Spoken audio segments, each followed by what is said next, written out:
ठळक घडामोडींचे प्रायोजक साईदीप सागर कलेक्शन, कोपरगाव। शेतकऱ्यांना आर्थिक स्थैर्य देण्यासाठी कृषी विद्यापीठांनी पुढाकार घ्यावा, राज्याचे वित्त आणि नियोजन मंत्री सुधीर मुनगंटीवारांचं आवाहन। राहुरी कृषी विद्यापीठाला 151 कोटी रुपयांच्या निधीची घोषणा। मागोवा 2018 प्रदर्शनाचं उद्घाटन। निमगाव ग्रामस्थांची शिर्डी पोलीस उपअधीक्षक शिवथरेंशी खडाजंगी। पालखी दगडफेक प्रकरणात मुलांना विनाकारण गोवल्याचा पालकांचा आरोप। पकडलेल्या मुलांना तात्काळ सोडण्याची मागणी। अज्ञात वाहनाच्या धडकेत नर जातीचा बिबट्या जागीच ठार।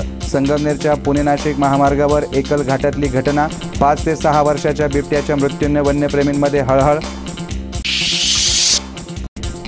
ब्लॉक समूहाची पूर्ण स्थापना करून धरणाच्या पाण्याला आरक्षित करण्याची सेना उपजिल्हा प्रमुख प्रमोद लवडेंची मागणी। शेतकरी संघर्ष समितीसह कोपरगाव तहसीलवर शिवसेनेचा मोर्चा। आणि बाबासाहेब भोस आणि मनोहर पोटेंच्या काँग्रेस प्रवेशानं आघाडीची पॉवर वाढली। नगराध्यक्षपदासह सर्व जागा जिंकण्याची काँग्रेस निरीक्षक विनायक देशमुखांना खात्री, तर उमेदवार यादी मुंबईतून फायनल होणार असल्याची माहिती।